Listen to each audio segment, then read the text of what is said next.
For 3 years, she couldn't give her husband the intimacy every wife dreams of. Her body was weak, her heart was broken, yet her love was stronger than pain.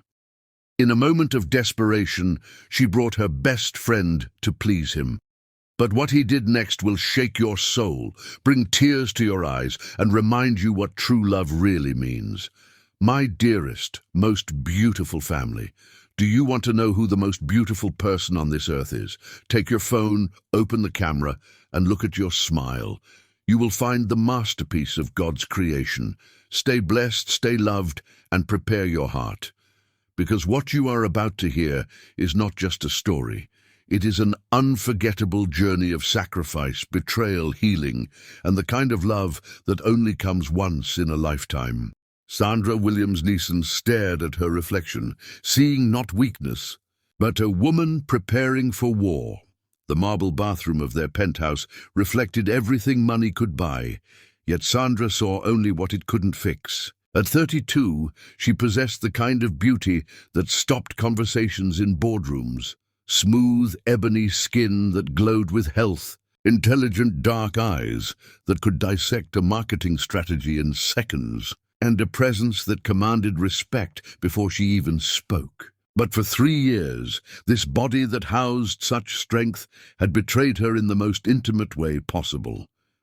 She adjusted the silk robe around her shoulders, each movement calculated to hide the tension that lived in her muscles. Tonight, like every night for 1,095 days, she would lie beside her husband and pretend that the fire between them hadn't been extinguished by medical complications she couldn't control. Sandra. Liam's voice carried from their bedroom, warm with the Irish lilt that still made her pulse quicken after 6 years of marriage. "Everything all right, love?" "Just finishing up," she called back, forcing lightness into her tone. In the mirror, she practiced the smile that had built her marketing empire, confident, unshakable, revealing nothing of the storm beneath.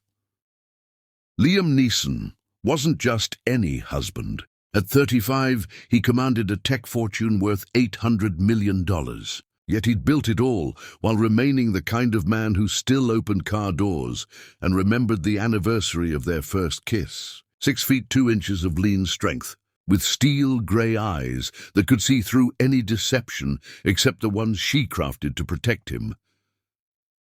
Sandra had met him when she was nobody, a brilliant marketing graduate with more ambition than connections. He'd been the keynote speaker at a conference where she'd challenged his entire presentation during the Q&A session. While other attendees cringed at her audacity, Liam had smiled and asked her to dinner. "I need someone in my life who isn't afraid to tell me when I'm wrong," he'd said. "Especially someone who's right as often as you are."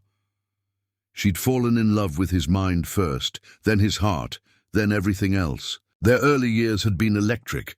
Two ambitious people building empires by day and losing themselves in each other by night. Sandra had grown her boutique marketing firm into a powerhouse that rivaled agencies with 10 times her history. Liam had revolutionized cloud computing infrastructure. Together, they were unstoppable until 3 years ago, when endometriosis turned her body into a battlefield where intimacy became impossible. The doctors had explained it clinically. Endometrial tissue growing outside her uterus, causing pain so severe that physical closeness became agony.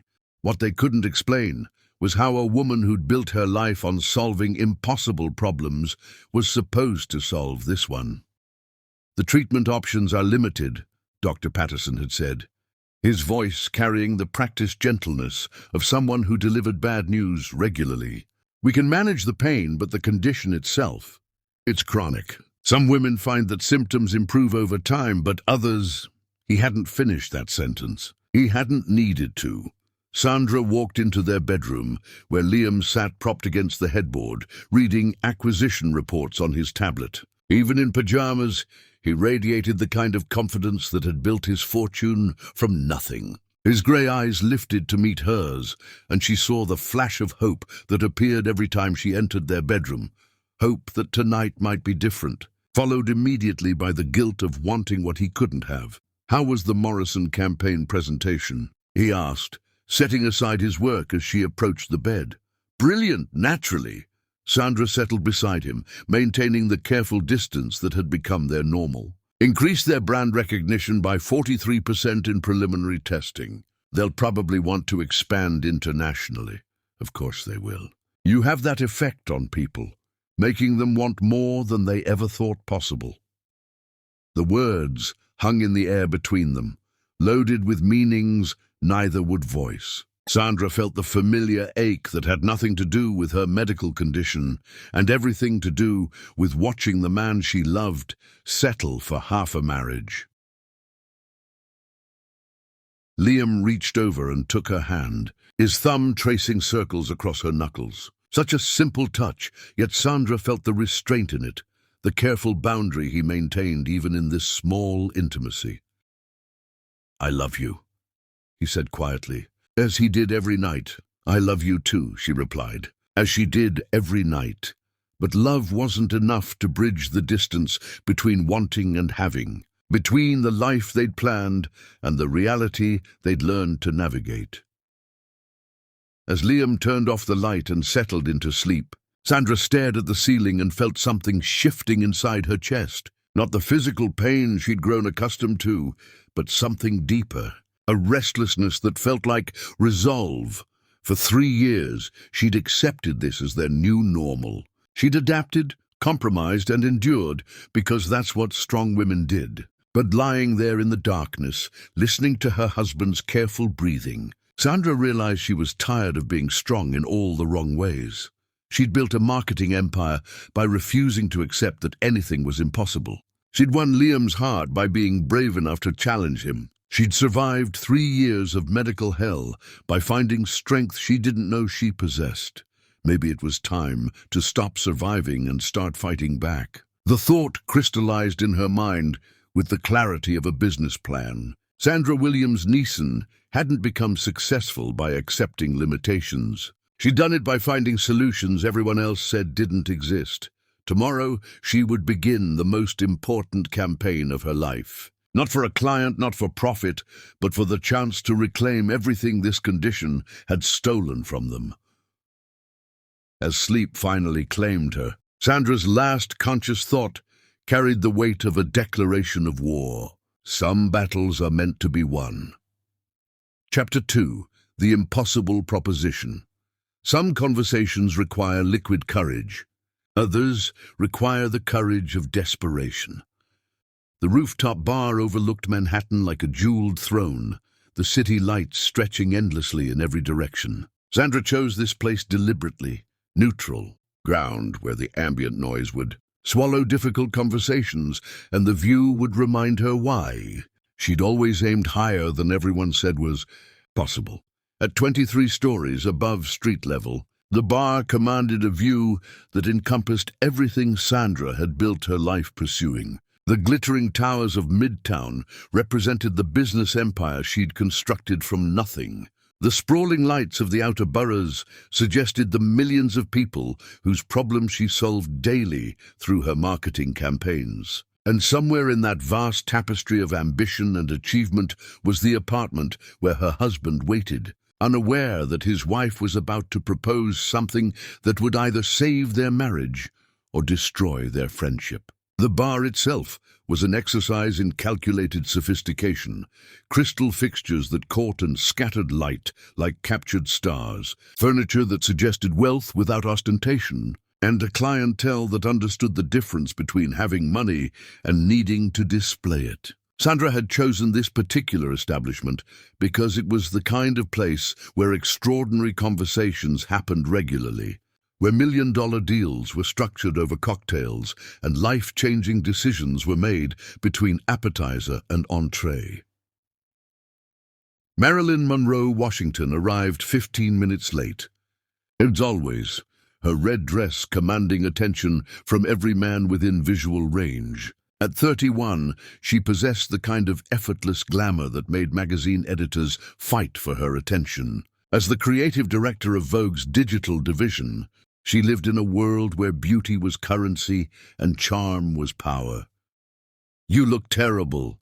Marilyn announced, sliding into the booth with characteristic directness. And before you argue, remember that I make my living identifying what's wrong with perfect pictures. Sandra managed a laugh. Always such a flatterer. It's why we're friends.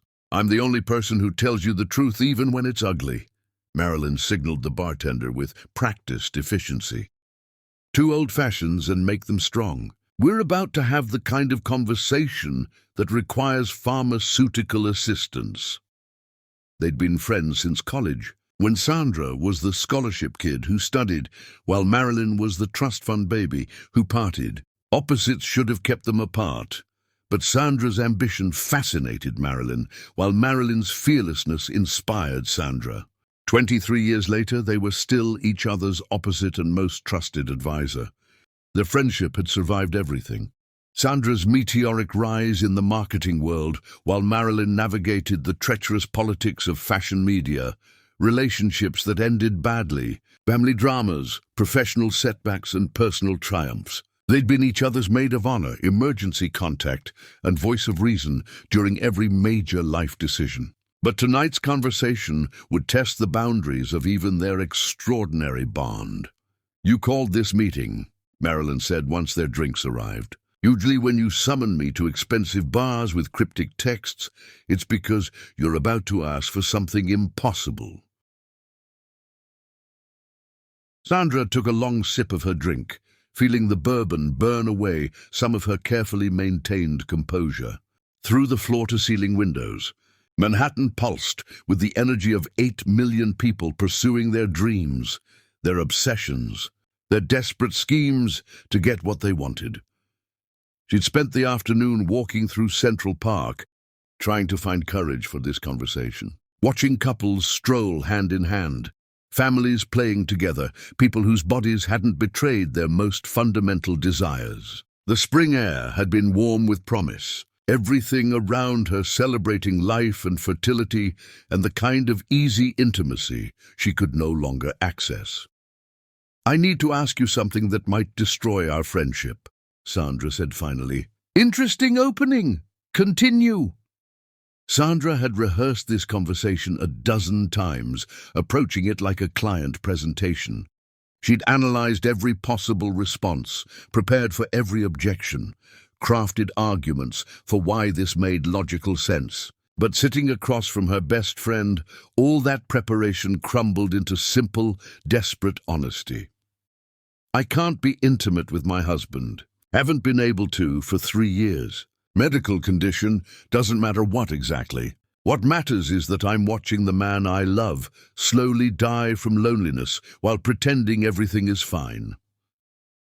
Marilyn's expression shifted from curiosity to concern, her professional composure replaced by the genuine worry of someone who'd known Sandra long enough to recognize when her formidable control was finally cracking. Sandra, let me finish, please. Sandra's voice carried the authority that had built her career. I've tried everything. Doctors, specialists, treatments, therapy. Nothing works. Liam pretends it doesn't matter, but I see how he looks at other couples. I see how he turns away when love scenes come on in movies. I see how he started working later and later just to avoid coming to bed. The words came faster now, 3 years of suppressed emotion finally finding voice. Sandra felt like a dam bursting, all the careful control she'd maintained finally giving way to raw truth. I'm losing him. Not to another woman, which would almost be easier to fight. I'm losing him to resignation, to this slow acceptance that this is just our life now. And I won't let that happen. Marilyn leaned forward, her professional composure replaced by genuine worry. Around them, the bar hummed with the conversations of people whose problems seemed manageable compared to the impossible situation Sandra was describing. What exactly are you asking me? Sandra met her eyes directly, calling on every ounce of strength that had carried her through boardroom battles and impossible client demands. I'm asking if you would consider helping us, being with him, giving him what I can't.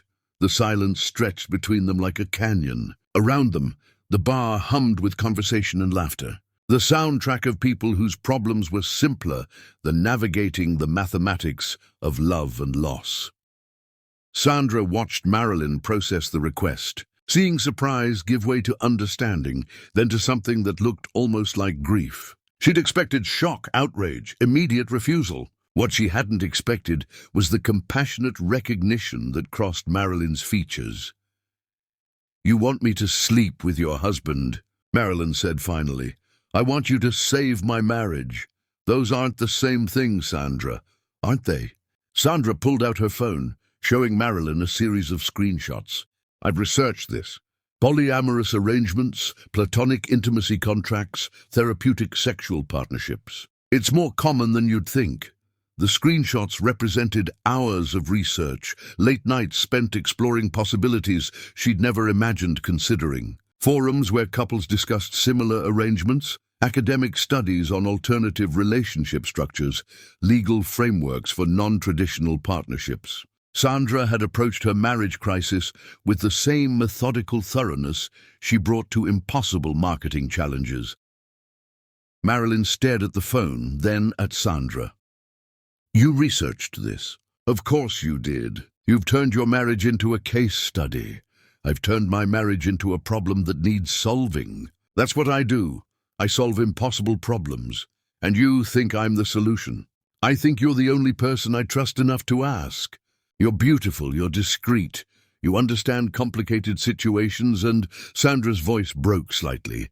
"And you're the only person who loves me enough to consider doing something this insane." Marilyn drained her drink in one long swallow. "Do you hear yourself right now? You're talking about lending out your husband like he's a car. I'm talking about being practical about an impossible situation. You're talking about giving up."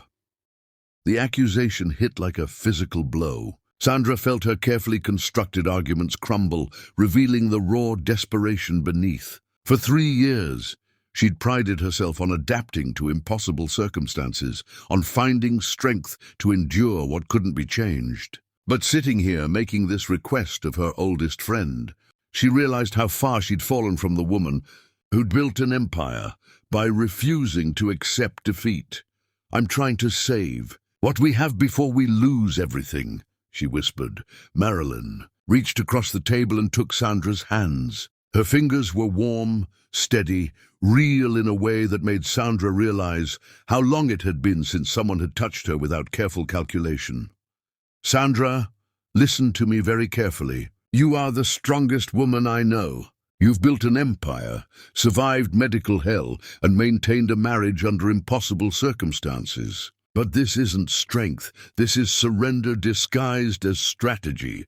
What else am I supposed to do? Fight. Not for alternative arrangements or practical solutions. Fight for yourself. Fight for your marriage. Fight for the possibility that there might be answers you haven't found yet." Sandra felt tears threatening and forced them back. She didn't cry. Crying was for people who gave up, and she'd never given up on anything in her life. "I've tried everything, Marilyn." "Have you? Or have you tried everything safe? Everything that lets you maintain control and dignity while avoiding the real risk?" "What real risk?" Marilyn's smile was gentle but implacable. "The risk of hoping for a miracle instead of settling for a compromise." As they sat in silence, Sandra felt something crack inside her chest. Not the physical pain she'd grown accustomed to, but something deeper. The careful walls she'd built around her hope, her faith in possibilities beyond what doctors could provide. "I'm scared," she admitted finally. "Of course you are. You're scared that if you hope for real healing and it doesn't come, you'll lose even the pretense of normal you've managed to maintain." Sandra nodded, unable to speak. "But here's the thing about you that you seem to have forgotten," Marilyn continued. "You've never chosen safe over impossible. Not when you started your company, not when you fell in love with Liam, not ever. Don't start now." As they left the bar, Sandra felt the weight of her proposition settling differently around her shoulders. Not as the solution to her problems, but as the clearest possible evidence of how lost she'd become. But sometimes Marilyn's voice echoed in her mind. Getting lost is the first step toward finding something better than what you were originally looking for. Chapter 3. The rejection that changed everything. Truth has a way of arriving at the most inconvenient moments. Liam's study occupied the entire north corner of their penthouse, floor-to-ceiling windows offering a commanding view of Central Park, while his dual monitors displayed the kind of complex financial data that had built his empire. At 11:30 p.m., he should have been exhausted, but Sandra could see the telltale signs of a mind too restless for sleep. She stood in the doorway, watching him work with the fluid efficiency that had attracted her years ago. Even in casual clothes, he radiated the quiet authority of someone accustomed to making decisions that affected thousands of lives and millions of dollars. His fingers moved across the keyboard with surgical precision, occasionally pausing to make notes on the legal pad beside his coffee cup. The study itself was Liam's sanctuary. Mahogany shelves lined with first-edition books on business strategy and philosophy, awards from industry organizations, and photographs from their travels together when life had been simpler. The soft amber lighting created an atmosphere of focused intensity, the kind of environment where billion-dollar deals were structured and impossible problems were solved. Sandra noticed the coffee cup beside his laptop, his third of the evening, judging by the slightly trembling hand that suggested too much caffeine and too little sleep. He'd been working later and later recently, staying in his study until she was already asleep, avoiding the bedroom routines that had once been the natural conclusion to their days. The Morrison acquisition, Sandra asked, stepping into the room, finalized the terms an hour ago. They accepted our offer. Liam glanced up, his grey eyes immediately focusing with the intensity that had first caught her attention at that conference 6 years ago. Couldn't sleep either. Sandra moved to the window, using the view as an excuse to avoid his direct gaze. Central Park stretched below them, like a dark ocean, dotted with the occasional light from late-night joggers and couples walking hand in hand. Even at this late hour, the city pulsed with life, people living fully, loving freely, taking for granted the simple pleasures that had been stolen from her marriage. I need to discuss something with you. A proposition. Liam's attention sharpened. After 6 years of marriage, he knew the difference between Sandra's casual conversation voice and her business presentation tone. This was definitely the latter. He'd heard this same inflection when she pitched to Fortune 500 CEOs, when she negotiated impossible deals, when she transformed struggling companies into market leaders. But he'd never heard it directed at their personal life before. All right. He closed his laptop and turned to face her completely. You have my full attention. Sandra had rehearsed this conversation, approaching it with the same methodical preparation she brought to client presentations.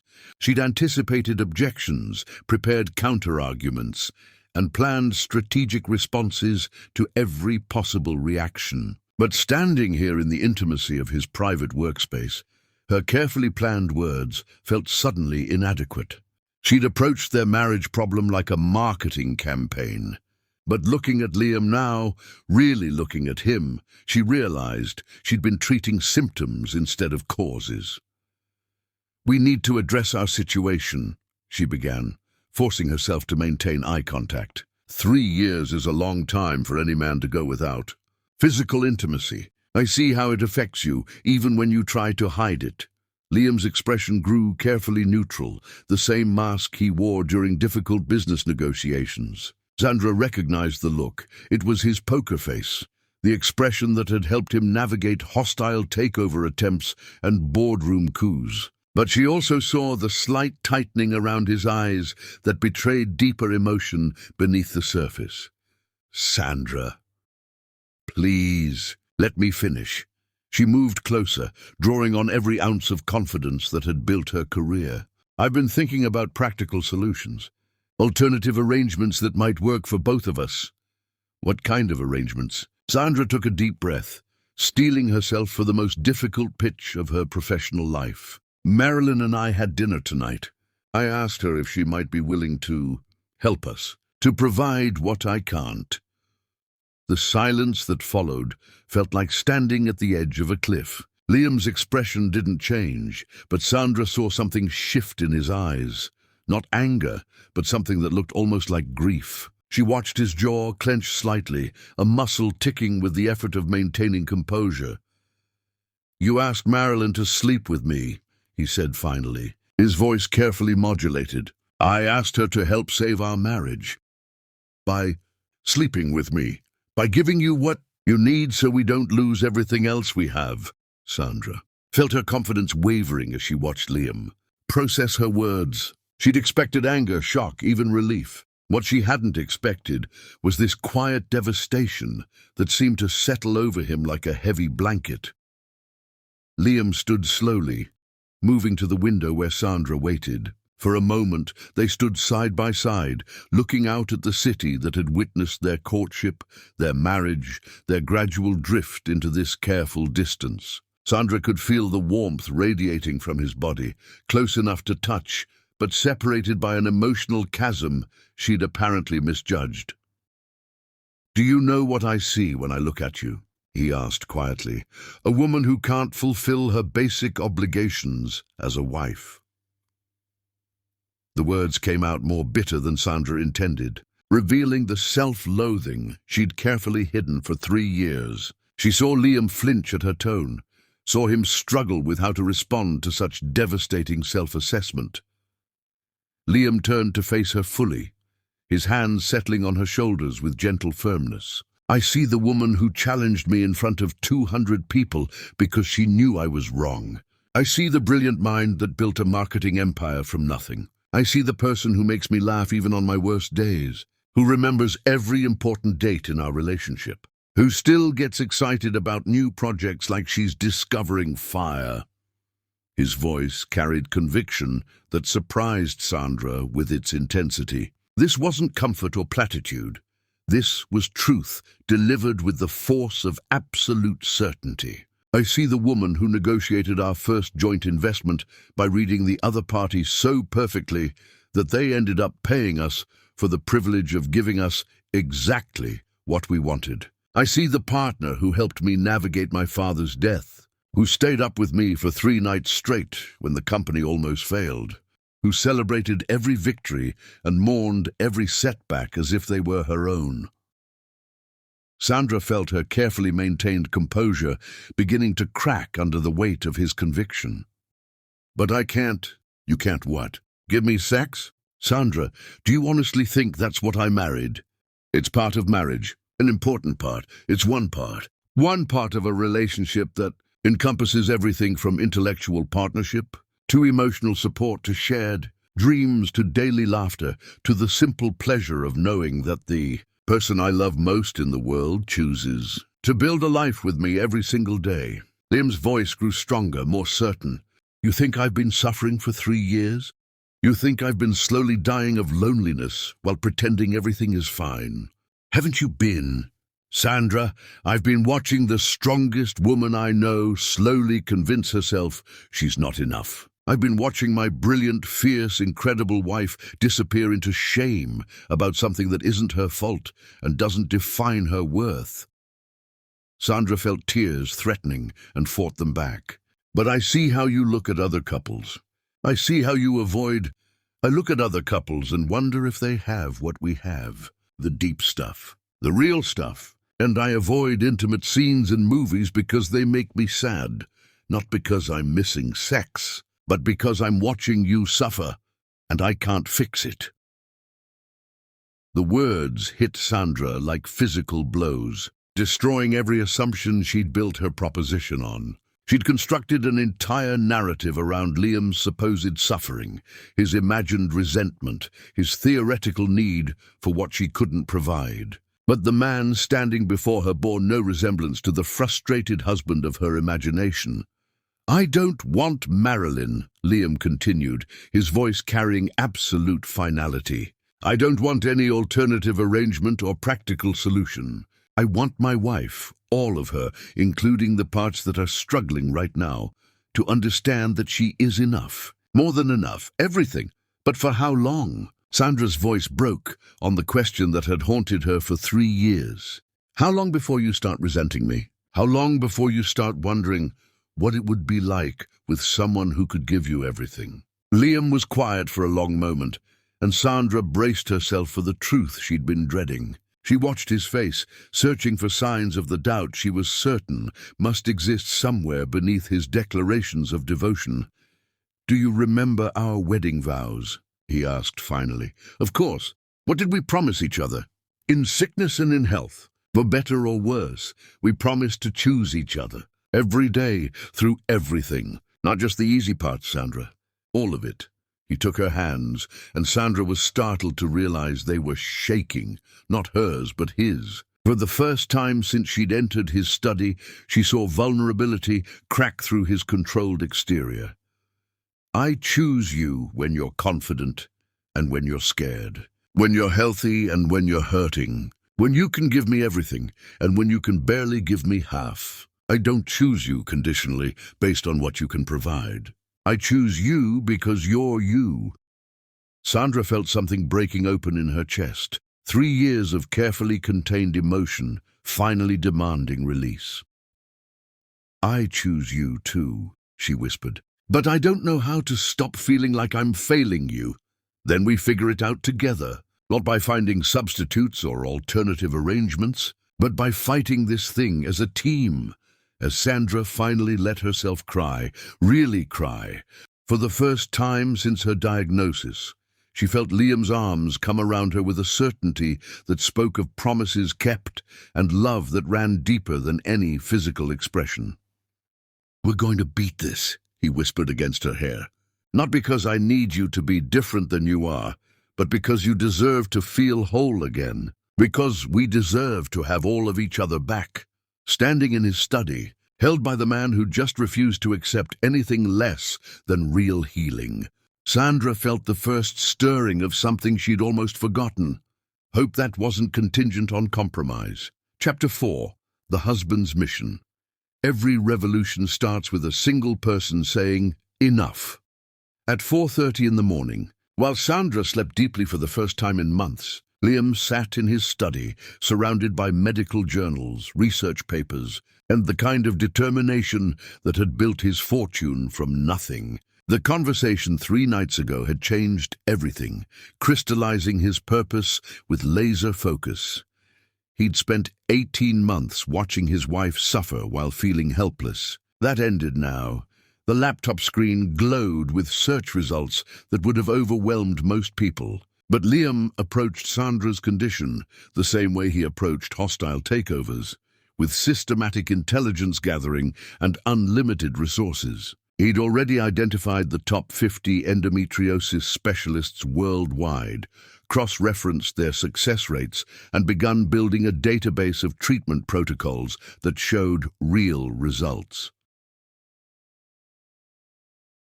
His study had been transformed into something resembling a military command center.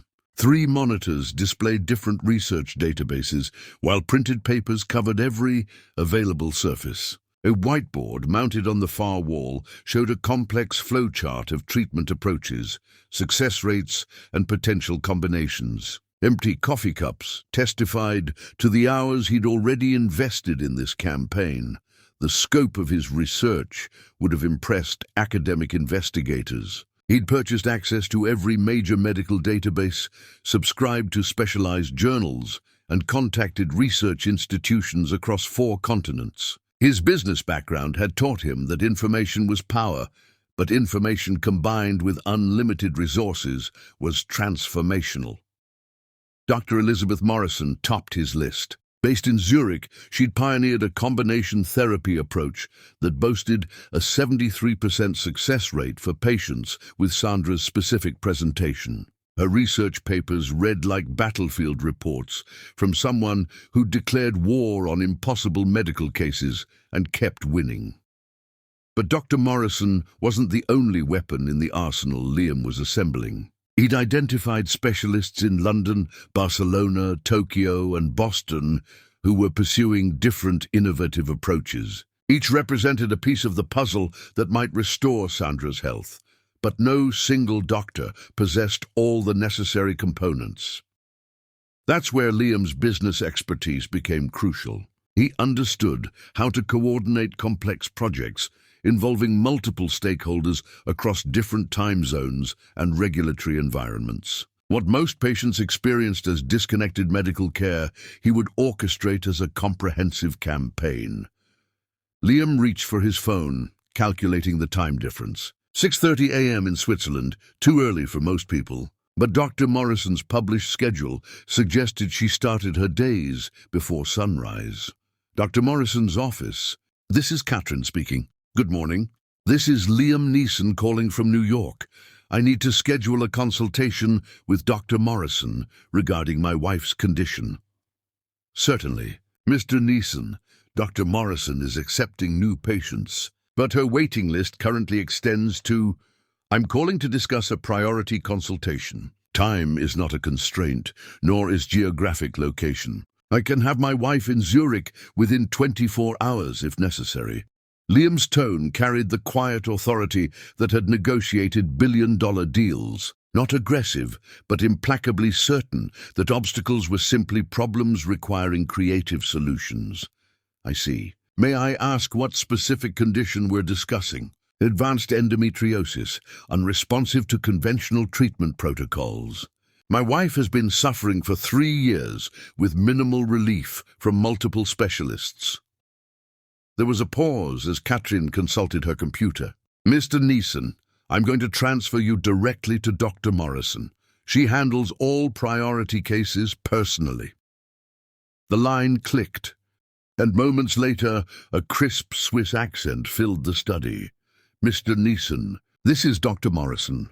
I understand your wife has been struggling with endometriosis. For 3 years, she's seen specialists in New York, Boston, and Los Angeles. Various treatment approaches have provided minimal relief. Tell me about her symptoms and previous treatments. For the next 20 minutes, Liam detailed every aspect of Sandra's condition with the precision of someone who'd made it his business to understand every facet of the problem. He'd memorized her medical records, researched every medication she'd tried, and documented every symptom with the thoroughness of a military intelligence report. He'd spent weeks learning medical terminology, studying anatomical diagrams, and understanding the complex interplay of hormones, inflammation, and nerve response that characterized Sandra's condition. What had begun as helpless observation had transformed into expertise that rivaled many general practitioners. Dr. Morrison listened without interruption, occasionally asking questions that revealed both her expertise and her genuine interest in Sandra's case. Mr. Neeson, your wife's presentation is complex but not hopeless. I've treated similar cases with significant success using a combination of surgical intervention, targeted hormone therapy, and specialized physical rehabilitation. What kind of success rates are we discussing? For patients with her specific symptom profile, I've achieved meaningful improvement in approximately 75% of cases. Complete resolution of pain and restoration of normal intimate function occurs in roughly 60%. Liam felt something shift in his chest, the first real hope he'd allowed himself in 3 years. But his business training kept him focused on details rather than emotional responses. What would treatment involve? Initial consultation and assessment, followed by a customized treatment protocol. The process typically takes 6 to 8 months, with patients visiting Zurich monthly for the first 3 months, then as needed for maintenance. Cost is not a factor. Schedule is flexible. What's the earliest you could see her? I have an opening next Friday. However, Mr. Neeson, I need to ask, is your wife aware you're making this call? The question stopped Liam cold. In his determination to find solutions, he'd momentarily forgotten that Sandra valued her autonomy above almost everything else. Not yet, but she will be. I strongly recommend discussing this with her before we proceed. My treatment approach requires complete patient commitment and active participation. It cannot be imposed, even with the best intentions. After ending the call, Liam stared out at the pre-dawn darkness and considered his next moves. Sandra needed to be part of this decision, but she also needed to see that real options existed beyond the compromises she'd been contemplating. He opened a new browser window and began researching flights to Zurich. By 6 a.m., Liam had contacted 12 more specialists across 4 countries. Each conversation revealed new possibilities, different approaches, innovative treatments that hadn't been available. When Sandra first sought help, Dr. James Patterson in London had developed a nerve block technique showing promising results. Dr. Sarah Chen in Tokyo was pioneering genetic therapy approaches. Dr. Maria Santos in Barcelona combined traditional medicine with cutting-edge immunotherapy. The picture emerging from his research was clear. Sandra's condition wasn't the hopeless situation they'd been led to believe. Medical science had advanced significantly in the 3 years since her initial diagnosis, but staying current with those advances required constant vigilance and unlimited resources, both of which Liam possessed in abundance. He created a secure folder on his computer, organizing every piece of information by potential effectiveness and timeline. Treatment protocols, success stories, patient testimonials, cost analyses, logistics planning, everything Sandra would need to make an informed decision about reclaiming her health. The folder already contained over 200 documents representing dozens of hours of research. But this was just the beginning. Liam had learned that truly innovative medical care required treating each case as unique, assembling custom solutions from the best available components, regardless of cost or complexity. At 7 a.m., he heard Sandra stirring in their bedroom. Soon, she'd emerge for coffee and her morning review of overnight emails. Following the routine that had structured their lives for 6 years, Liam saved his work and closed the laptop. But the sense of purpose remained blazing in his chest. For 18 months, he'd felt helpless watching Sandra suffer. That helplessness ended today. He'd spent his career turning impossible situations into profitable outcomes. Healing his wife might be the most important deal he'd ever negotiate, but the fundamental approach remained the same. Identify the problem, research every available solution, deploy unlimited resources toward the optimal outcome. Sandra appeared in the doorway wearing the silk robe that had become her armor, coffee cup already in hand. "You're up early," she said, settling into the chair across from his desk. "Couldn't sleep. Too much on my mind. The Morrison acquisition." Liam looked at his wife, really looked at her. Beneath the carefully maintained composure, he saw exhaustion, resignation, and the kind of quiet desperation that came from fighting a losing battle for too long. Not Morrison. Something more important. Sandra's eyes sharpened with curiosity and just a hint of concern. "I've been doing some research," Liam continued carefully, "about your condition, about treatment options we might not have fully explored." He saw Sandra's expression close slightly, the automatic defensive response she'd developed to medical discussions. "Liam, we've been through this. I've seen the best specialists, tried every treatment. There's no magic bullet. Maybe not. But there are specialists we haven't consulted and treatments that didn't exist 3 years ago."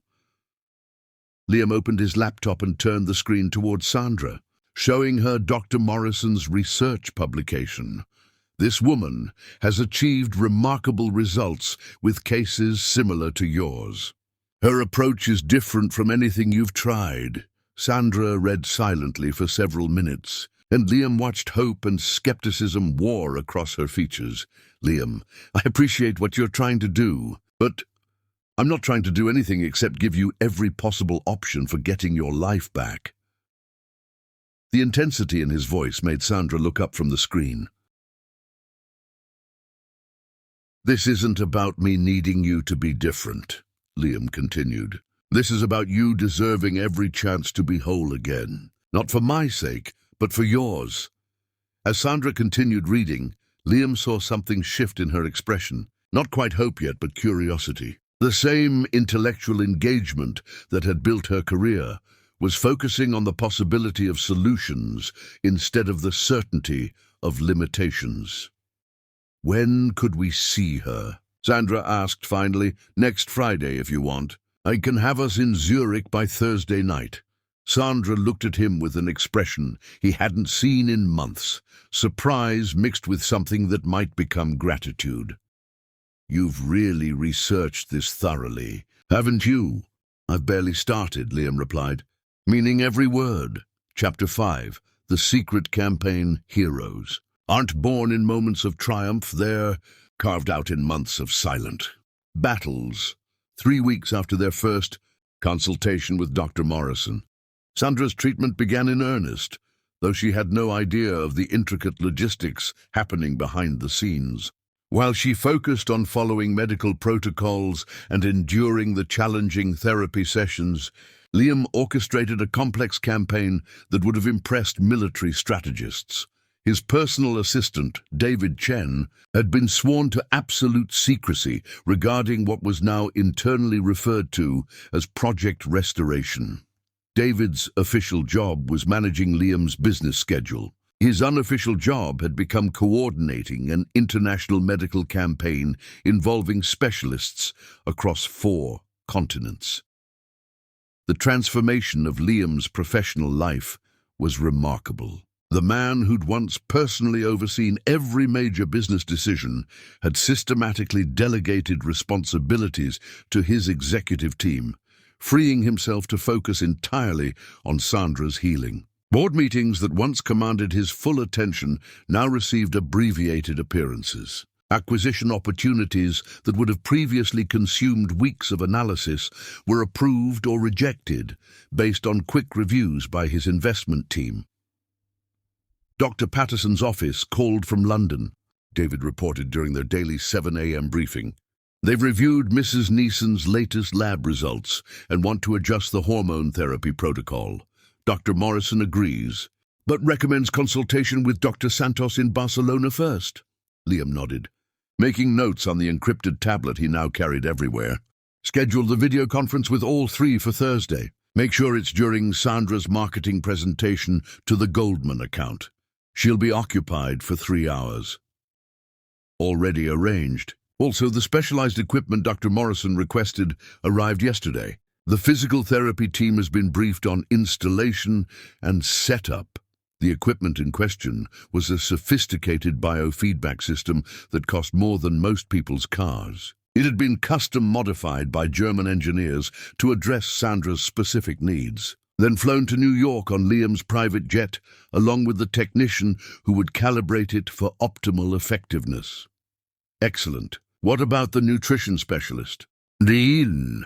Dr. Williams from the Cleveland Clinic confirmed she can work with Mrs. Neeson remotely. She's prepared a customized anti-inflammatory protocol that should complement the other treatments. Liam had learned that treating Sandra's condition required a multidisciplinary approach, none of whom previous doctors had attempted. Dr. Morrison's methodology involved surgical intervention, hormone therapy, specialized physical therapy, nutritional optimization, stress management, and psychological support, all coordinated with precision timing. The coordination alone was a full-time job, which is why Liam had essentially delegated most of his business responsibilities to his executive team. His primary focus had become project managing Sandra's healing with the same intensity he'd once devoted to building his empire. Any word from the pharmaceutical team in Germany? The custom compound will be ready next week. Dr. Muller suggests starting with the lower dosage to assess tolerance. Every aspect of Sandra's treatment involved custom solutions. The specialists Liam had assembled didn't offer standard protocols. They created personalized approaches based on detailed analysis of her specific case. It was medicine practiced at the level of art, available only to patients who could access the best minds in the field and afford unlimited customization. The financial investment was staggering. Between specialist consultations, custom medications, advanced diagnostic equipment, and coordinating care across multiple time zones, Liam was spending more monthly on Sandra's treatment than most people earned in a year. He considered it the best money he'd ever spent, but the true cost wasn't measured in dollars. It was measured in the complete reorganization of his life around Sandra's healing. Meetings that conflicted with her treatment schedule were moved or cancelled. Business trips were eliminated unless they coincided with Sandra's recovery periods. Even social obligations were evaluated based on whether they might interfere with her rest or treatment protocols. Sandra emerged from their bedroom wearing the professional armor that signaled another day of managing her marketing empire while secretly fighting for her health. She looked stronger than she had in months, though Liam could see the careful way she moved that indicated her pain levels were still significant. "The Barcelona consultation is today," she asked, accepting the coffee he'd prepared exactly the way she preferred, 2 p.m. our time. "David has the secure video link set up in the study, and Dr. Morrison thinks this new approach might help with the inflammation. You see, she's optimistic. Dr. Santos has seen excellent results with similar cases." What Sandra didn't know was that Dr. Santos had spent 2 hours yesterday reviewing her case with specialists from Johns Hopkins, Mayo Clinic, and Harvard Medical School. The consultation she'd be participating in was actually the culmination of a week-long collaborative review involving some of the world's leading experts. Liam had learned that truly innovative medical care required treating each patient as a unique research project. Sandra's case had become the focus of an informal international consortium of specialists who were as intrigued by the intellectual challenge as they were committed to helping her heal.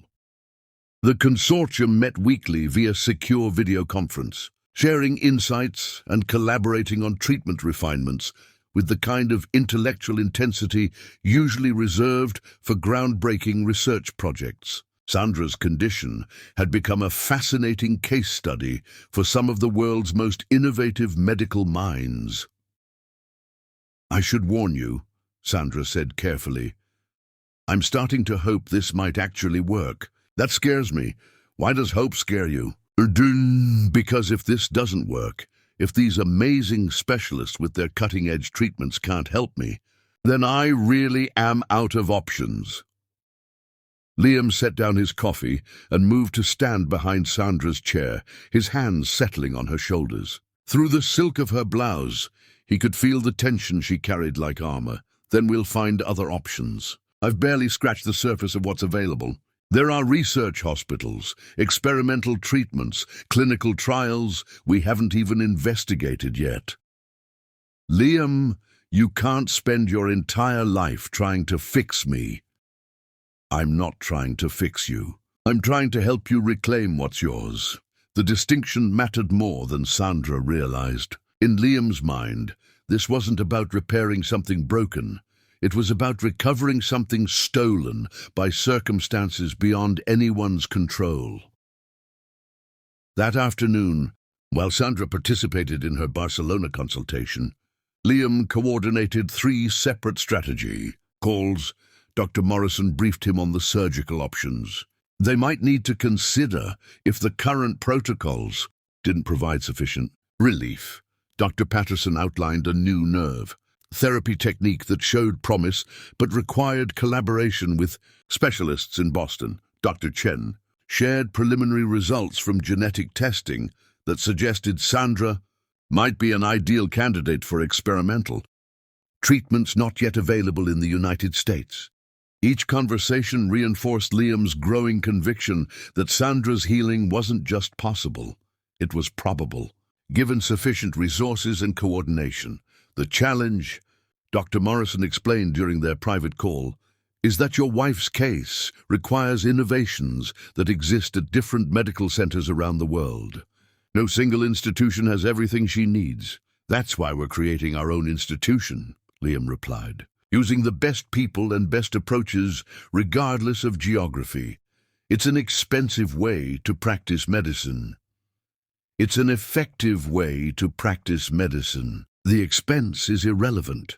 The truth was that Liam had already spent more on Sandra's treatment than most people would earn in their lifetimes. But the money felt insignificant compared to the possibility of reclaiming their complete partnership. What price could be placed on watching Sandra laugh without reservation again? What cost was too high for restoring the intimacy that had been the foundation of their love? By evening, Sandra seemed lighter than she had in weeks. The Barcelona consultation had gone well, with Dr. Santos optimistic about adjusting her treatment protocol to address persistent inflammation issues. "I think I'm actually getting better," she said over dinner. "Not just managing the pain, but actually healing." "You are getting better," Liam confirmed. "Every specialist can see the progress." What Sandra didn't know was that her progress was being monitored by a team of experts who communicated daily about her case. Her healing wasn't happening in isolation. It was the result of carefully coordinated interventions designed by some of the world's most innovative minds. I keep wondering how different things might have been if I'd found Dr. Morrison 3 years ago. Sandra mused. "Don't look backward," Liam said gently. "Look forward. Focus on where we're going, not where we've been." As they prepared for bed, following the careful routines that had become their normal, Liam reflected on how much had changed in just 3 weeks. Sandra was sleeping better, moving with less obvious pain, and most importantly, talking about the future with something that resembled genuine optimism. The international medical team was cautiously encouraged by her response to treatment, though everyone agreed the real test would come over the next few months as they moved into more advanced interventions. Liam fell asleep, planning the next phase of Sandra's campaign for healing, his mind already working through logistics for the surgical consultation scheduled for next month and the specialized rehabilitation program Dr. Morrison had designed specifically for her case. Some battles, he'd learned, required not just courage and determination, but the wisdom to assemble the right army and the resources to sustain a long campaign. Sandra's war against her condition would be won not through single heroic efforts, but through sustained, coordinated excellence applied relentlessly until victory was achieved. Chapter 6. The Breakthrough Moment. Miracles aren't magical, they're the reward for refusing to quit. Sandra woke on a Tuesday morning in April and realized something was different. For the first time in 1,127 days, she opened her eyes without immediately cataloging levels of pain or calculating how much discomfort she could endure before admitting defeat. She lay perfectly still, afraid to move and shatter whatever spell had settled over her body during the night. The morning light filtered through their bedroom windows with the kind of golden warmth that promised spring, and Sandra felt something she hadn't experienced in 3 years, the absence of suffering as a baseline condition. Carefully, she shifted position in bed. No sharp stabbing sensation, no deep ache that seemed to originate in her bones. No burning tension that made every movement a negotiation with agony. "Liam," she whispered, not wanting to wake him but needing to share this moment with someone. He stirred immediately, the kind of instant alertness that came from months of monitoring her condition, even in sleep. "What is it? Are you all right?" I think I might be better." Liam turned to face her fully, his grey eyes immediately focusing with laser intensity. "Better how?" "I don't hurt. Right now, in this moment, I don't hurt at all." They both held their breath, as if speaking too loudly might summon back the pain that had defined Sandra's existence for so long. The silence stretched between them, filled with cautious hope and the shared understanding that this could be temporary relief rather than genuine healing. Sandra sat up slowly, testing each movement like a scientist conducting a crucial experiment. Her body responded without protest, muscles flexing smoothly, joints moving freely. She felt like a prisoner discovering the cell door had been left unlocked. "It's really gone," she said, wonder replacing caution in her voice. "The pain is really gone." Liam sat up beside her, his hand settling on her lower back where the worst pain typically concentrated. His touch was warm and steady, no longer carrying the careful restraint that had characterized their physical contact for years. "How do you feel?" "Like myself. Like my actual self, not this broken version I've been carrying around." Sandra stood and walked to their bathroom, marveling at the simple pleasure of movement without calculation. In the mirror, she saw something she'd almost forgotten, her own face without the subtle tension that chronic pain carved into a person's features. The woman looking back at her had clear eyes, relaxed shoulders, and an expression of genuine surprise. This was who she'd been before endometriosis rewrote the terms of her existence. "Dr. Morrison did warn us that breakthrough days could happen suddenly," Liam said from the bedroom. "She said your body might reach a tipping point where all the treatments converged into significant relief." Sandra returned to sit beside him, taking his hand in both of hers. His fingers were strong and familiar, but touching him now felt different, not careful or calculated, but natural. "Liam, what if this is real? What if the treatments actually worked? Then we celebrate, and we stay vigilant to maintain whatever progress we've achieved. But what if it's temporary? What if I wake up tomorrow and everything hurts again?" "Then we keep fighting. We adjust protocols. We try new approaches. We refuse to accept defeat." Sandra studied her husband's face, seeing determination that ran deeper than any business deal or professional challenge. Over the past 6 months, while she'd focused on enduring treatments and following medical protocols, Liam had been waging his own campaign with an intensity that humbled her. "You never gave up, did you? Even when I was ready to accept that this was just our life now, I couldn't give up. Giving up would have meant accepting that the woman I love was condemned to suffer indefinitely. That wasn't acceptable." Sandra leaned against his shoulder, feeling the solid reality of his presence in a way she hadn't been able to access for 3 years. Physical closeness had been fraught with anxiety for so long that she'd forgotten the simple pleasure of relaxing into someone else's strength. "I want to call Dr. Morrison," she said. "I want to tell her about this morning and ask if it means what I hope it means. We'll call her this afternoon. First, let's see how you feel as the day progresses." They moved through their morning routine with careful optimism, both afraid to assume too much, while unable to suppress the hope building between them. Sandra showered without bracing against pain, dressed without strategic accommodation for physical limitations, and descended to breakfast feeling more like herself than she had in years. Her coffee tasted better. The morning news seemed less apocalyptic. Even mundane conversations carried an undercurrent of joy that had been absent from their daily interactions for far too long. "I have 3 client meetings today," Sandra said, checking her schedule. "If this feeling lasts, they might actually see me at full capacity for the first time in months. Just remember that healing isn't necessarily linear. Don't push too hard. If you start feeling symptoms return." "I won't. But Liam, what if this is it? What if we actually won?" The question hung between them, loaded with implications neither was quite ready to explore.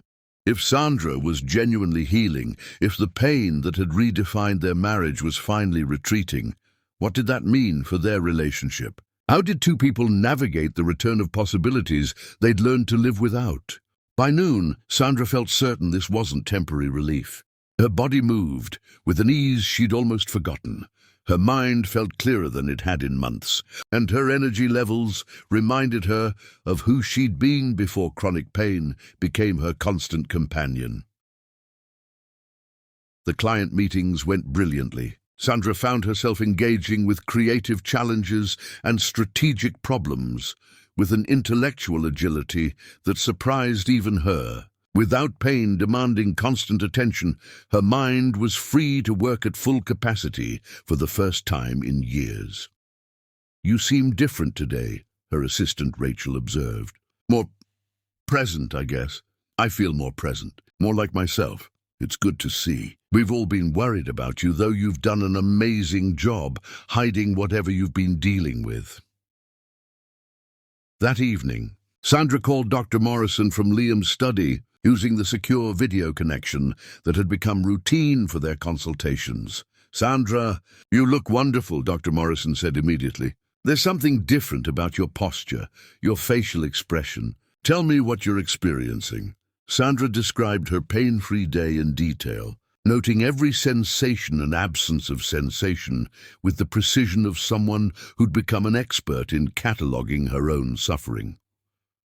Dr. Morrison listened carefully, occasionally asking specific questions about mobility, energy levels, and emotional responses. "This is very encouraging," she said finally. "Based on your latest lab results and imaging studies, combined with what you're reporting today, I believe you've reached a significant turning point." "Does this mean I'm actually getting better? Not just managing symptoms, but healing?"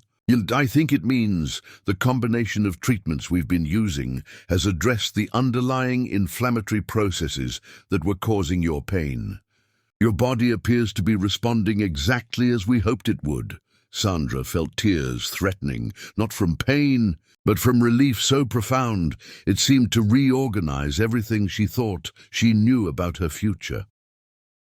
"What happens now?"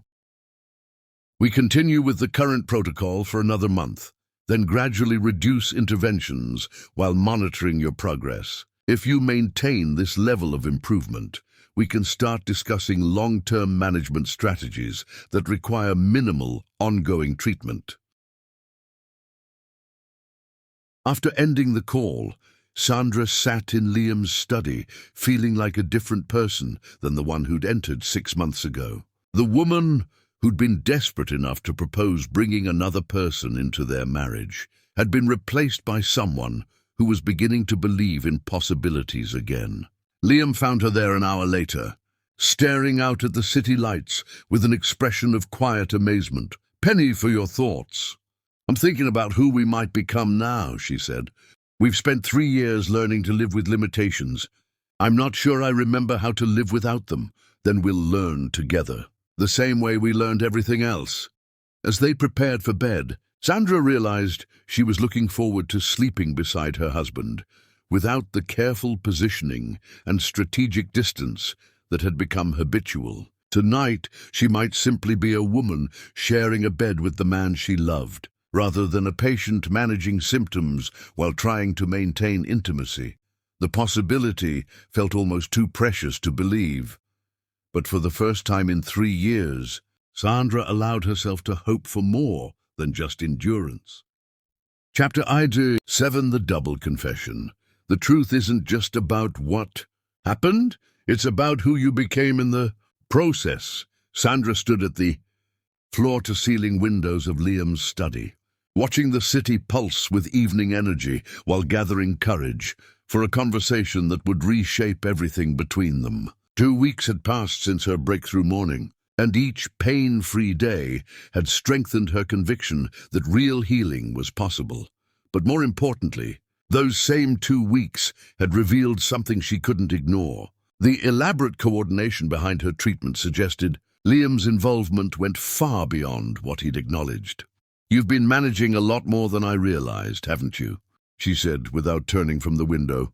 Liam looked up from the financial reports he'd been reviewing, but Sandra could see his reflection in the glass, the immediate alertness that meant she'd touched on something significant.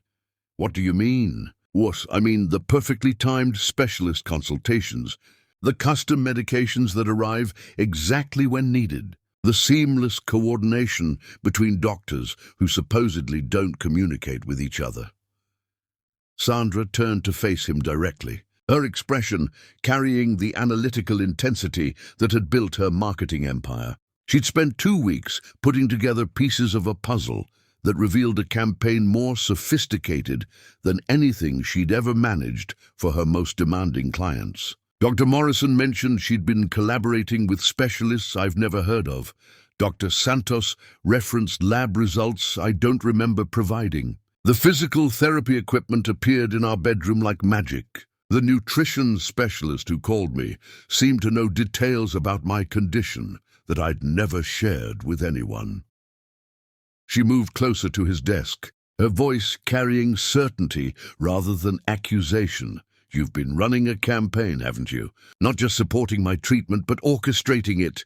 Liam closed his laptop and leaned back in his chair, recognizing the futility of partial truths when Sandra was in full investigative mode.